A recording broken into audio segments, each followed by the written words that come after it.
दीपिका से Deepiku. But you did call me that on set. I think ये नाम जो है ये बहुत ही एक टैलेंटेड राइटर मेरे राइट में बैठी हैं जूही चतुर्वेदी। ये उन्हीं का लिखा हुआ फिल्म है, ये आइडिया भी उन्हीं के दिमाग से आया था। सो आई थिंक ये उन्हीं ने ये नाम दिया था and I really liked it and so that's why नाम Piku. I think somewhere we have all contributed in whatever way possible. I think it stems from the idea of the fact that the film itself is a very, very personal journey, of Piku and Baba, and even in the moments that you see between the characters, I think it's more than the story, it's really about the characters. So even in terms of our communication, I think we've tried to keep it as intimate and as personal as possible. And this was one of the ideas that we came up with, and we hope all of you like it. जी बहुत अच्छा है। और film के दौरान ऐसा लगा कि जिस दिन हम सब की शूटिंग ख़त्म हो गई, ऐसा लगा कि ये परिवार जो है वो बिखर गया है और बड़ा दुख हुआ, हम सब कष्ट हुआ कि अरे अचानक हम लोग एक दूसरे से मिल नहीं पाएंगे। इस तरह का एक वातावरण बनता है हमारे सेट पे और इस तरह का एक एटमॉस्फेयर रहा। ये आपको बता सकता है कि कितने नज़दीक हैं हम सब एक दूसरे के। कैसे आइडिया आया, ये कहाँ से आया, ये तो नहीं मालूम सच में। जहाँ से सारे आइडियाज़ आते हैं सबके वो अच्छे अच्छे वहीं से आया होगा। लेकिन ऐसे कैरेक्टर्स सच में हैं, मेरे आसपास हैं, कुछ शुजीत के आसपास हैं, कुछ रॉनी के आसपास हैं।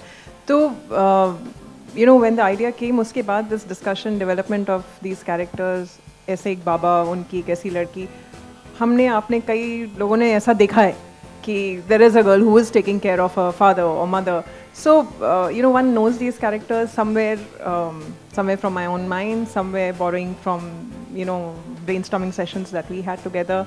Ultimately, ऐसे अतरंगी character बन गए, and I like little humor in life. तो कुछ भी प्रॉब्लम हो, कॉन्स्टिपेशन भी हो, तभी वो मुझे लगता है कि अभी तक बच्चन साहब के जो रूप है वो उनको खुद को भी नहीं पता चले, शायद उतना एक्सप्लोर नहीं हुआ है। वो जिस ओबीडियंट तरीके से, जितनी मासूमियत के साथ डायरेक्टर के विजन को फॉलो करने की कोशिश करते हैं, उस पर मेहनत करते हैं और साथ में प्लेफुल रहते हैं। कई बार क्या होता है ना कि आदमी मेहनत करता है वो बहुत बोरिंग लगता है, दूसरे लोगों के लिए बोरिंग हो जाता है, लेकिन उनके साथ मतलब बहुत सारा उनका मतलब उसमें प्लेफुलनेस बहुत होता है। कई बार ऐसा हुआ जो मेरी ज़िंदगी भर मुझे याद रहेगा वो मोमेंट, कि हम लोग ऐसा वो लाइन बोलते हैं कई बार ना, अपनी लाइन रिहर्स करते रहते हैं ज़ोर से। तो आप दूर बैठे हो तो कई बार आपको भी वो होता है, इंस्टिंक्ट आ जाता है, तो आप यहाँ से बोलने लगते हो, फिर वहाँ से जवाब देने लगते हैं, फिर आप बोलने लगते हो। तो ऐसा कई बार हुआ कि हम अपने बाल ठीक कर रहे हैं, वो उधर अपना काम कर रहे हैं, लाइनें बोल रहे हैं, यहाँ लाइनें कर रहे हैं, बोलते बोलते वो पास में आ गए, हम दोनों सीन करने लगे। दीपिका भी वहाँ बैठी, फिर वो देने लग गई क्यों।